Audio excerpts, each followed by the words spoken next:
I'm in a New York state of mind. Mm. Just Greyhound on the Hudson River.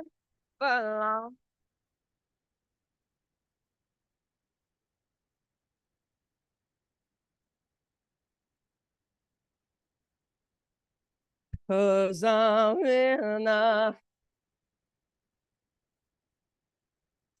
in a New York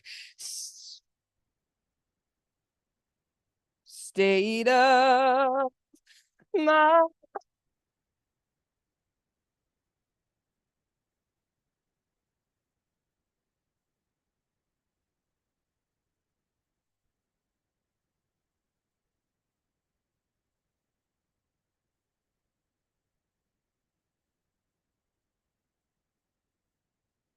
Oh, wow, that was lovely. And if you're in the room, oh boy, it is the place to be without a doubt. Well, today we have our guest speaker is Dr. Marissa Pei from California, from the Agape Spiritual Center down there, which is a pretty remarkable place. Haven't been there in a number of years, but I absolutely loved it when I was there. And I am just in the process. I had it open and it disappeared. I had her bio sitting right here. Is it in the program? It is not. All right. Do you want to give me your book? I'm going to read off of it. I'm sure your bio's there, right? I can't believe it disappeared. Oh, just a minute. Sorry, found it. Found it. But I'll have all right. My sincere apologies, everybody. Dr. Marissa, AKA the Asian Oprah. So get ready. You're in for a treat. Celebrity talk show host, producer, media personality, organizational psychologist, happiness coach, motivational speaker, lecturer, professor, #1 national best-selling author. And it goes on. Filmmaker, comedian, influencer, multi-hyphenate, and mom. Mom should be first. 13 years on the air on NBC News Radio. And she's here with us today, visiting from California. Put your hands together for Dr. Marissa. Yay! There you are, darling.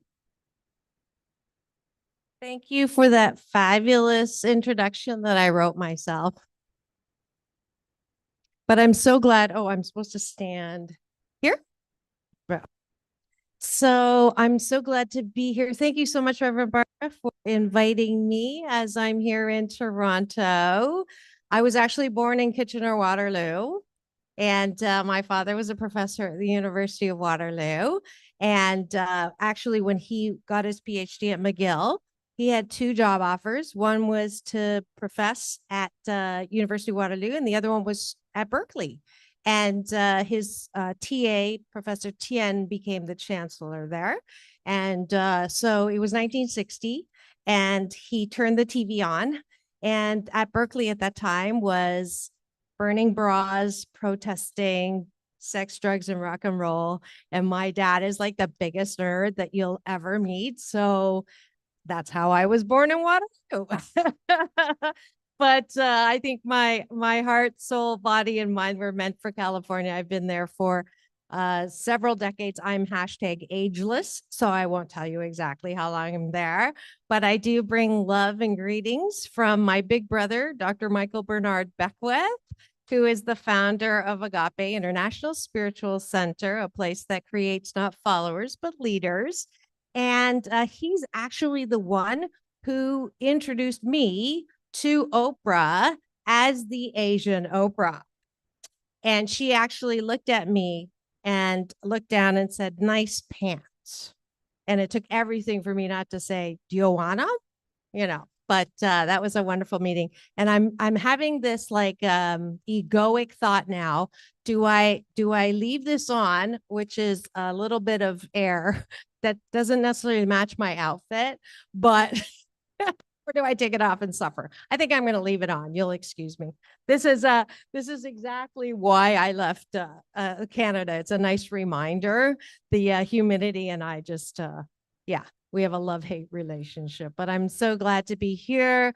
I actually came, my mom passed about a month ago, and the service was a week ago yesterday. So I'm here, and we know where she is, and she's out of pain, and I'm so grateful that I get to return and also be of service and get to meet all of you. Now, the topic today is off of that book, and I hope this still looks like me, right? Yeah, it's very difficult to have a nice cover because, then you're always afraid you're not going to look like your cover. But the book is called 8 Ways to Happiness from Wherever You Are. And the topic today is, are you 88% happy? So I'm going to have you think about that. I'm going to quiz you in a second. But some people will say, why not 100% happy? Right? Anybody want to know why not 100% happy? Yeah, because you're dead.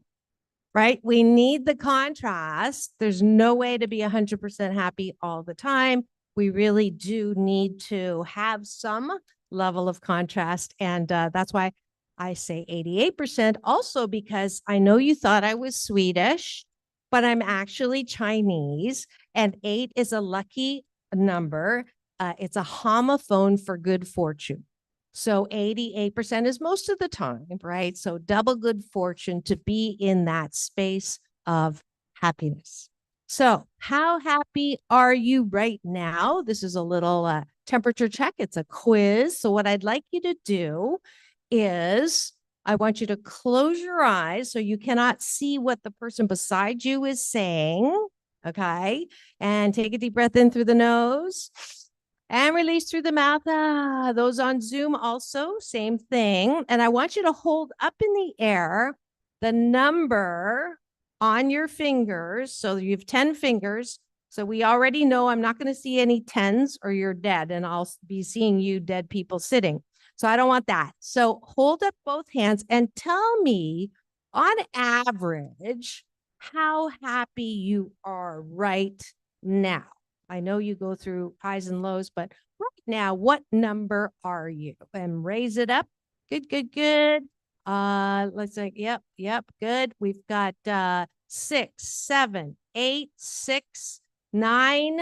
Okay, good. Everybody follow directions. Let me see on Zoom if there's any. We've got 7. We've got 6.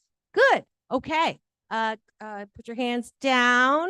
Now, that's some of you were above my target of 88%, but most of you are where, when I do this talk all over, the average is somewhere between 6 and 7.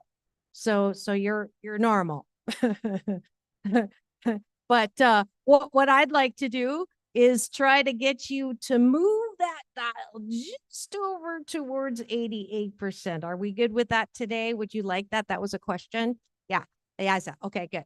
So in order to do that, I want you to first anchor where you are. I'd like you to turn to the person that you don't like. No, I'm just kidding. Turn to the person near you, offer your hand, shake their hand and say, welcome to Universal Joy Center this morning.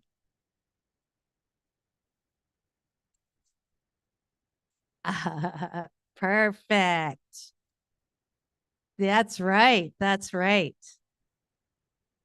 Fantastic. That way we know where we are. And those on Zoom, welcome as well. Awesome. Now, we have that number. What blocks us from having more happiness in our lives. So that's the talk today. And then I'm going to finish off with ways in which we can enhance that happiness with some practical tools. So let's start with the number one reason that I hear of why people are not happy. It is bad things that happen, right? Bad things that happen, surprisingly, not surprisingly. I just talked about death. People are not happy from past pain, right? 7 out of 10 of us have had past pain of all kinds. Well-meaning parents, maybe, that were more mean than well. Okay. Or, people who should have been nicer who weren't. Okay. Or tragedies that happen, betrayal, heartbreak, loss. Right. So now that I've brought you all down and your number's now lower than it was, but the reality is bad things do set us back with respect to happiness. Now, this is an interesting concept, or BS, a belief system. I call it the BS, that bad things shouldn't happen to us in life. Like, who started that? Like, who said bad things wouldn't happen in life? Because as a kid, if a bad thing happened, you were kind of like surprised. And then they come out with books like Why Bad Things Happen to Good People, like they're not supposed to. But heck, hello, isn't life about pain in life is mandatory? Pain in life is mandatory. There's not one person alive or dead who has not had some kind of painful experience. So the expectation that nothing bad is ever going to happen, that's BS. That's bullshit talkie. And that expectation will keep you unhappy because you're holding your breath, waiting for the other shoe to drop. You can't even celebrate anything good because it's like, oh, well, yeah, I feel good now, but what bad's going to happen? And it's a horrible way to live. So the first thing I'd like us to really anchor in is bad things do happen in life, and it's okay when bad things happen. Now, that's a little harder to swallow. Nobody likes bad things. I don't know anybody that walks around going, oh, hell, give me some bad thing. Give me some bad thing. No, we don't want you to do that either, right? Or, you live your life so isolated so that bad things won't happen. And I work as a happiness coach, and one of the biggest reasons why many single people are unhappy is because they're afraid, right, of getting their hearts broken. That's a leading cause in romance for unhappiness. And so I worked with a gentleman who was 42, right? And he says, I know that I don't try to get in relationships or I sabotage good relationships because I'm afraid I'm going to get my heart broken. And I said, and when did you get your heart broken? When I was 18. Okay, 18, 20, that's 44 years of not being in relationships because of one thing that happened when you were 18. Doesn't make sense to me. And he goes, oh, I didn't look at it like that. So here's the thing. If you have had bad things happen to you in past, I'm one of the 7 out of 10 myself. Guess what? You're normal. Guess what? Pain in life is mandatory. Suffering from it is optional. And that is one of the turning point BSs that I got from my big brother, Michael Bernard Beckwith, who I took a course called Universal Principles of Spirituality from him. And when I first got to Agape, I was suffering from a very expensive divorce from my husband, formerly known as Dickwad. So, well, there's no crosses in here, so we're okay with that one. So what had happened was, I picked a man who didn't like to work. And yeah, so when it came to divorce, I lost spousal, I had to pay child support, spousal settlement, lost a $1.8 million house, $1.5 million business, blah, blah, blah, blah. And my lawyer said to the judge, but Your Honor, that's not fair. And the judge looked straight at me and said, well, you wanted equal rights. Oh, yes, it was quite the, oh, so needless to say, when I got to Agape, I was not a happy person. And not only that, my mom, my well-meaning mom, who loved me the best way she could. And thank God I had a healing with her in April that took that last little 12% bit of resentment out. So it was a beautiful healing. And I know my work next is to do that mother-daughter thing that seems to also bring us some unhappiness. But so when I got to Reverend Michael's class, this woman asked a question and said, I can forgive my ex. She didn't say husband, that's my term, ex, but I cannot forgive my mother. And I went, oh, I'm listening. And Michael said, okay, not saying that what happened was right, not saying you condone it, that it was okay, but it happened.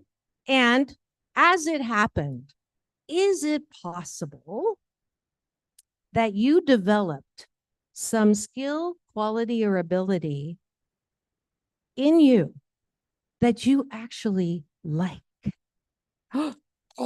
Blew my mind. I went, well, yeah, I'm resilient, I'm courageous, I'm compassionate. Wow. What a way to look at. For decades, I'd been saying, shouldn't have happened. How could she do that? She was my mother. Mothers are supposed to love you. They're not supposed to call you fat, ugly, and clumsy. They're supposed to be your best friend. Why did I get a mother like that? I must have done something bad. Da, da, da, da, da, da, da. My whole life had been in that unhappiness. It was a habit. It was anchored. It was part of my identification. And at that moment, the scales came out of the eyes on my road to Damascus. And I went, wow, what a way to look at life. What a way to choose happiness by looking at something that was bad and see it as something that actually helped chisel me into who I am now. And that, my friends, is the not antidote, but certainly the healing that everyone has access to if you are hurting from past pain. Because, 7 out of 10 of us, that's the majority. If the majority has had past pain, my honorable moniker Oprah says it's as high as 8 out of 10. Psychologists today say 94, 97%. If we're the majority, why do we think there's something wrong with us? There's nothing wrong with us. We don't have to catch up. We don't have to, go to therapy for the rest of our lives. We just recognize what has happened to us, not as bad, but as something to chisel us into greater and greater good. And that is step 1. All right. So past pain is not bad. It's a chiseling that helps make us into the glorious who we are. We are. All right.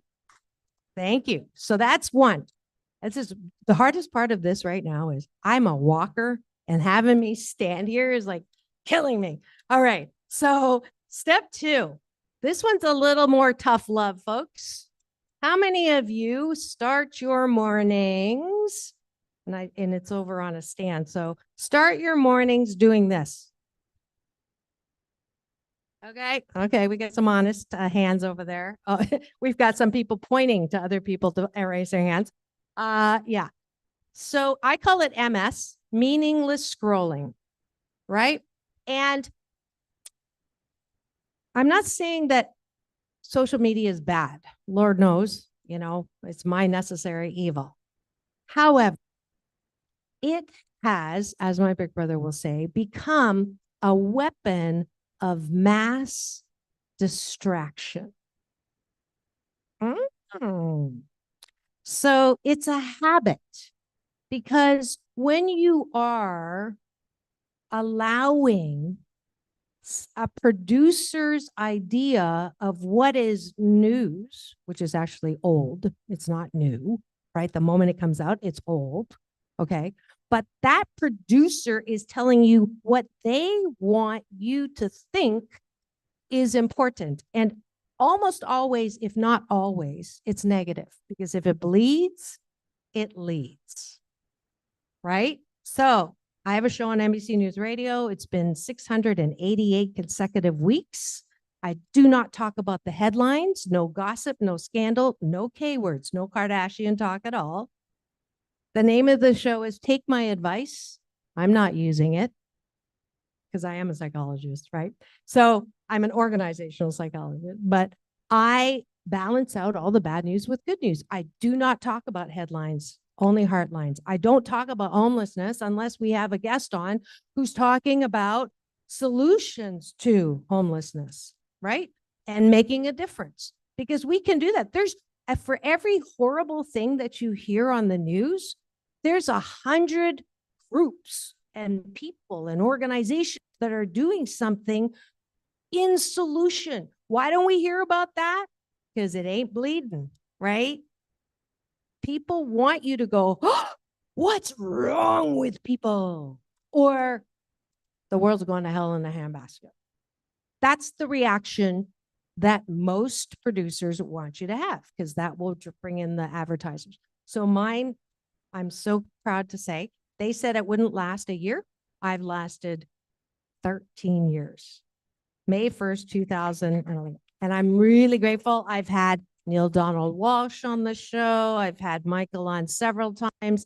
I've had the nanny on, not to talk about the nanny. Fran Drescher came on to talk about how to prevent cancer, right? I've had activists. I've had humanitarians. I've had Don Miguel Ruiz. I'm so fortunate to have all global thought leaders, but I also have non-global thought leaders, people who I had someone who was the head of KKK in Europe, and now he helps people remove swastika tattoos, right? So the variety of guests that I get to have in this show that I produce is in direct balance to everything out there. So you can't fault media, because, it's your choice. Nobody's holding a gun to your head to listen to somebody, put someone else down. And that's basically, what it is. So the second step is to challenge, what habits do you have that are feeding into your unhappiness? If you're doing this and then you see something and you get pissed off, you're feeding your piss offedness. How dare he do that? How dare? And then you pick up the phone or text someone, and then you go further and further and further into that negative rabbit hole. Who's doing that? You are, right? The buck stops right over here. I'm choosing to piss myself off by continuing to focus on something I don't like. Law of attraction, whatever you focus on will grow bigger. So guess what? That's on you, boo. It's on me, right? I say all the time, if you don't like what you're looking at, stop looking at it. We have habits. We got to talk about it. We got to moan about talking about, I call him the orange man. I don't talk about the orange man because I get mad. So I don't want to be mad. Esther Hicks says, Abraham says, what is the best feeling thought that I can have at this moment? I guarantee you, if you talk about the orange man, it will not be a good feeling thought. So I just don't even talk about it. Don't talk about it on the show. I don't talk about it in my life. And people go, oh, your head is in the sand. Dang right it is. I like the sand. My sand is nice and colorful and wonderful, and I feel good when I'm in that sand. I will hear about the news eventually, right? But most of the things that feed your piss offedness, can you actually change it? Can you control it? Then why are we focused on it? So there's your challenge. I have, for those who really want to do some advanced work in this, I run an online activity called the 21-day fast from complaining. Started that in 2011. So go to my website. If you just Google Asian Oprah, you'll find me. But that little activity, Good Life Habit, will help you. All right. The third step, the third thing that's going to increase your happiness fundamentally in foundation is remembering who you are. So who are we? Well, a lot of the times we identify ourselves with what Michael will call the lampshade, our personality, our pet peeves that we pet a lot, right? How dare you do that to me? Who do you think you are? Right? That's all coming from the lampshade. Who are we really? Hello? Ernest Holmes. I love Ernest Holmes. Every morning, 2 pages before I meditate. Love this thing called you. If you want a good practice, that's a great book to get. If I know who I am at the core of who I am, and who are we? We are spiritual beings having a human experience. However, it's not knocking the human experience. It's not part of religion, which says this is just temporary. I'm allergic to religion. I grew up fundamental Baptist. 2 minutes. Oh, you're right. I'm allergic to religion too. I grew up with a God that needed anger management classes, and I often joke that evangelical Baptist is a precursor to atheism and agnosticism. So, but it's so important to know that we're not alone. It's so important to know that life isn't random. It's so important to know that it's not just balance and chaos. I feel bad for people who don't have an understanding of something out there that is responsible for the differences in the 8 billion of us. Not one of us are alike. Every single leaf on a tree is different. Every single grain of sand, drop of water is different. Like, we didn't do that. We can't do that, but we have access to that energy and power that did that. And so when I meditate every morning, I plug myself in to that energy grid to be inspired so that I can live every single day in the most joy, universal joy possible. I'm addicted to joy. So I find things every day to feed my addiction to joy. And all I need to do is just, I'm like Thor. I keep myself in such a light place by not watching the news. And I go like this and boom, I get not Thor's anvil, but I get a what caught moment. You know what a what caught moment is? What are the chances of that? And in my life, they're pretty high. How did I come up with this book? I lost a $200,000 consulting project. That's a little bit of change, right? So when I lose something, when bad things happen, this is the process I go through. I got the call from HR, your sponsoring executive is now fired. I go, thank you very much. I put them, I go, and I get mad and I process and I feel, I don't know spiritual bypasses. No George Costanza's father in Seinfeld, who went through that whole episode going, serenity now. Oh, anytime anything happened, remember that one? Serenity now. And then by the end of it, he was so angry that like destroyed millions of dollars worth of computer equipment. Remember that one? So we don't want to do that. It's so important for us to feel fully the beautiful emotions that allow us to be alive, awake, and aware. And that is God expressing through us. I mean, we are on the leading edge. If you listen, Esther and Abraham Hicks, we really are the cutting edge. And because in that place where we all come from and where we're all going, the beautiful thing is there's no pain, but there's also no experience. And that's why we're here, right? To grow and expand. I liken it to a ride at a theme park. Everybody been to a theme park and you stand in that line and you're waiting to get into the ride. That's what life is. I get to sit there and wait and I get in, and then there's highs and there's lows and there's parts that make my stomach sick, but there's that thrill of being alive. And that is who we really are. That's why we're here. We're not here to live in fear. You know, fear for me stands for false. No, not that one. Everybody knows that one. I have to be original. Fear stands for future events already ruined. I don't live in fear. My middle name is No Fear, because my life motto is don't die wondering, right? If this is the only, I'm not Shirley MacLaine. I don't know if I come back, but I do know I'm here. So I want every single forking day to be juiced, right? Because time and money are not the same. Money you can make back. Time is a non-renewable energy. This day gone, never coming back. Can't do it over, right? So I want to make sure that I'm in the best possible place every single day to receive the Whatcots. And that's my life.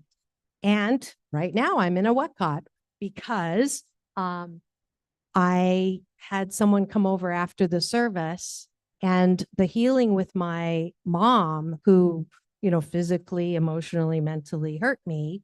And I got to that place of really, really not forgiving her because she deserved it, but because I know that she loved me the best way she knew how, period. But this woman came over for another reason, and I found out that she actually wrote a letter for my mother that I never got, but she said, I wrote it because she felt bad about the way that she treated you. Shocker. And that was a Whatcot moment. Another Whatcot moment was the very first time. She's never hugged me, my mom, but the very first time was in April when I came, and I went down to kiss her cheek and she put her arms around me. And I was like, wow, who is this? And what have you done to my mother? And it was that from that point until she passed, you know, I love you too, my darling daughter. 8 months prior, I had started writing a screenplay called Life by a Thousand Cuts. I had forgotten that in the final scene, I wrote that she hugged me. Right? Right? That's a Whatcot moment. So anyways, going back to the book, I stomped my feet. I was not happy. And then this is a phrase that I hope you take with you. Whenever bad things happen, after you've released the humanness and felt fully what you should be feeling, not shoulding, but really it's good for you. Because if you don't get mad, then you really can't get excited. It's that flat line. Emotions are like a dumbwaiter doors. So if even kill is overrated, even kill, I'm okay, I'm fine. You know what fine stands for? Effed up, irrational, neurotic, and emotional. We don't want that, right? In order to feel excitement, we got to feel the sadness. If we want to feel exhilaration, we got to feel piss off at this. So there are no bad emotions. There are only like consequences if you do them in a place where you're going to have to apologize. And I hate apologizing, and you cannot unring a bell. So express safely and fully. And then I say, I can't wait to see what good comes out of this. Repeat. I can't wait to see what good comes out of this. And then you listen. And that day, my God, who I call my UPS man, my universal power source, who delivers every morning when I meditate, he said, write. And I said, I don't have time to write. And he said, you do now, without that $200,000 consulting project. He's got a sense of humor. So I went upstairs and I wrote from, I think it was Monday. I finished Sunday night. I went to bed. I finished the first chapter, out of loneliness into hope. Last chapter, out of control into happiness. Monday morning, went to my email. I got an email out of the blue from Motivational Press in San Diego that said, we follow motivational speakers on LinkedIn. Are you writing anything? Are you kidding me? So I sent them the 2 chapters. 2 days later, they sent me a contract. No literary agent, no shopping for anything, right? I didn't go with them. I ended up going with a East Coast publisher because they had a deal. Part proceeds go to Habitat for Humanity, and I like that deal. So I went with them. But this is an example of the what caught that is available to every one of us if we remember who we are. We're not here to just, have things that when you die, your relatives squabble over. That's just not why we're here. We're not here, life on life terms. None of that. It is about being enjoyable. How can I juice my life so much that I can actually love my life? And that's my newest hashtag is hashtag I love my life. All right. So are you still with me? First one is pain is mandatory, suffering is optional, right? Second is don't be lazy with your focus. Choose what you want to focus on that makes you feel better. 3, remember who you are. Yeah. Be that Thor. Okay. So in the last 2 minutes, what I'd like you to do, I'm going to teach you some forms from Chinese yoga, which is a practice that came to me when I started my practice. And so I'd like you to all stand. And you're going to have your feet. It's a combination of Tai Chi, Qigong, and a little happiness coaching. So the first thing I'd like you to do is the acknowledgement. You're going to put your right hand up in the air. This is the fighting hand in Tai Chi, which is the oldest martial arts form. You're going to close your hand to show you come in peace. You're going to hold the peace with the other hand being like an A. You're going to bring it down to heart chakra. You're going to do a little bow and say, xie, xie. That is not S-H-I-T. That is S-H-E-A. It is Mandarin for thank you, or I've made it namaste. Xie, xie. So we start the practice that way and we end the practice that way. And what form should we do? I know it's a little warm in here, so we won't do anything too. Let's do the wheel of life. Okay. So the wheel of life, you're going to take a breath in through the nose and you're going to breathe in. You're going to take your arms close to you, and then you're going to bend over, and they're going to be far from you. Soft shoulders, soft ankles, soft legs, and breathe in. So you're going to make a wheel in front of you. Okay. So breathe in and release. And come down. Easy on your body. Good. In and release. So the wheel is maybe this is how we move through life. There might be a little stone or pebble on the way, sometimes known as your kids, and you just easily roll over them. No big deal. So that's the wheel. Now on the bottom here, I'm going to have you turn your hands so they're open, and you're going to breathe in front of you and then release close to your body. So you're reversing the wheel now. This form is called offering. Because sometimes when we hit something that's bigger than a stone, the temptation is, I don't like that. I want it to go away. So you push it. So your lover leaves you, you get fired from your job. If it happens, you lose stuff. You don't like it. And you go, I'm going to make this work. And what happens is, and release. Good.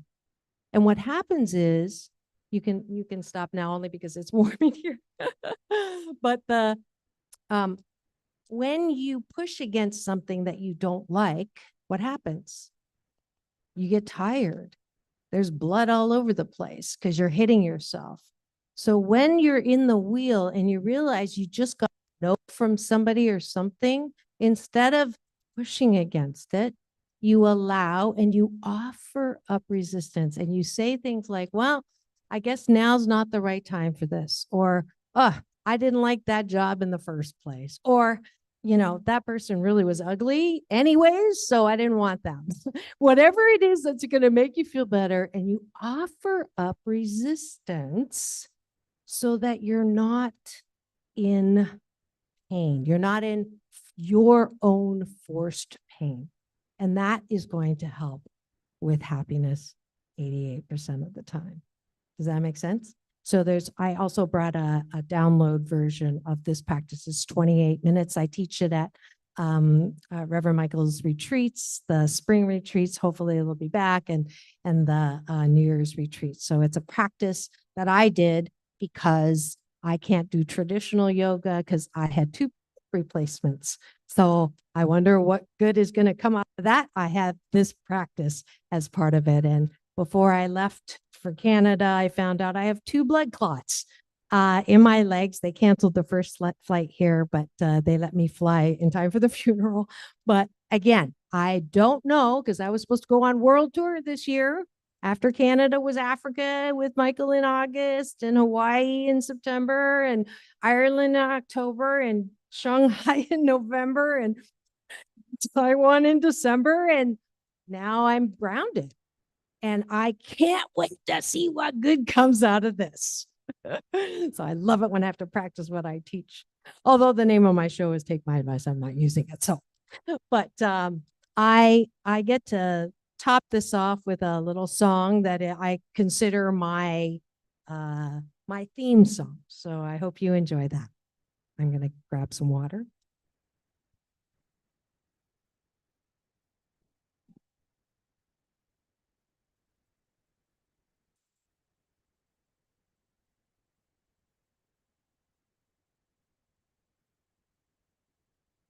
You will notice me.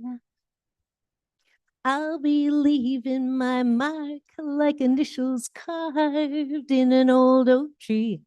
Just wait and see. Maybe I'll write like Twain wrote. Maybe I'll paint like Van Gogh.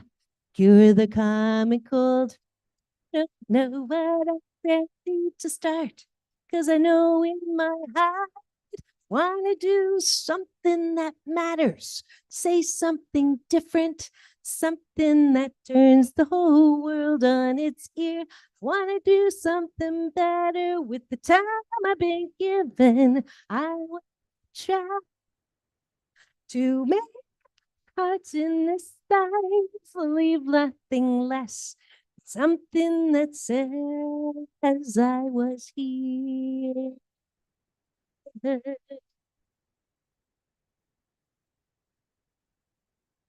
I will prove you wrong. If you think I'm all talk, you're in for a shock. It's dreams too strong, and before too long, maybe I'll compose symphonies. Maybe I'll walk for world peace.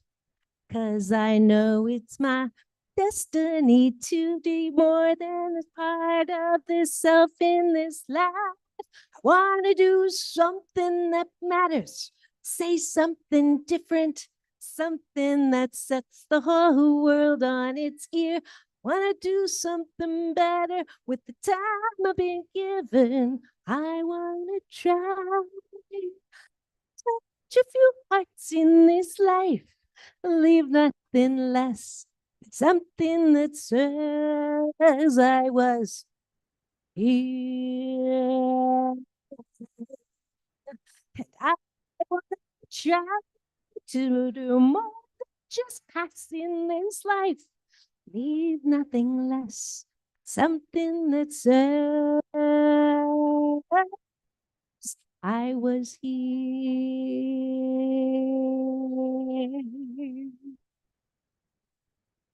I was here.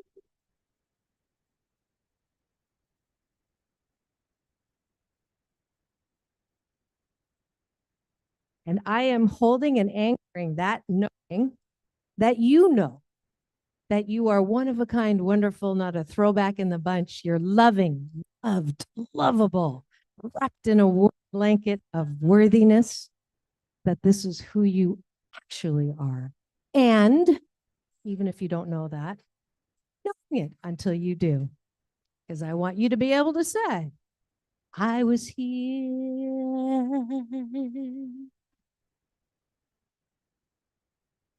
Thank you very much.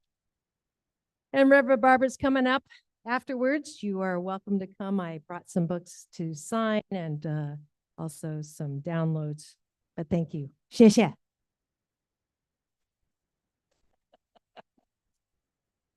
Wow, that was a good message. I really, really like that. So, how many people up their happiness quotient during that talk? Okay, well, online, I can't see everybody online, but oh, there we go. Ruby's got her hand up, and yeah. Well, it's really important that we take the time to learn who we are and what really matters in our lives and to each one of us. And this is the book. So if you want a copy of it, you could put it in the chat and I could get it for you. And for anybody in the room, of course, you can just get it because you're here. There you go. Easy peasy. Well, it's that time in our service where we return energy, knowing that everything is energy. What we give circulates, how we show up circulates. And so we are at time in our service where it is an invitation for you to consider how you might support your spiritual home. And so I want to invite you, if you feel so inclined, to read along with me the abundance affirmation. Together, please. As I give, so I receive. My good now flows to me in a steady, unbroken, ever increasing stream of success, happiness, and abundance. I am blessed. Blessings abound for all life everywhere. I am grateful. Oh, feels good. Feels good. I love that. I love that. And of course, there's numerous ways you can give. If you're in the room, of course, you can put some cash into the basket. And Pierre, would you pass the basket? And if you are wanting to give by, credit card or Pierre, by credit card or by debit or however you want to give, we can accept that here. Now, if you want to do it online, of course, you can go to admin at e-transfer to admin at ujoyc.ca or go to our website and hit the click link, click the donate link. I have a guest speaker today, so I figure I should be on vacation. So I can't remember things like how to pronounce the word donate. And it sounds like click to me, but or you can mail a check to the Universal Joy Center, 28 Sir Raymond Drive, Toronto, M1E1C2. So we're grateful for everything that you offer, everything that you do, and everything that you do keeps us moving forward. So let us join together in consciousness as we gratefully receive all that has been given. It is in this space of gratitude and love that I remember the first cause of everything. A divine idea in my mind comes from that divine source and substance because I know there's only one infinite creative intelligence, one divine energy that permeates all life everywhere. It is omniscience, omnipotence, and omnipresence. And it is the source and the supply. It is all the good there is. And with an open heart and a loving mind, we receive in grace. And I know that this center is doing wonderful work and doing successful work in all things at all times, in all ways. And for this and so much more, I say thank you. And with that grateful, grateful heart, I release these ideas into the law of mind action, for it is done. All is well. And to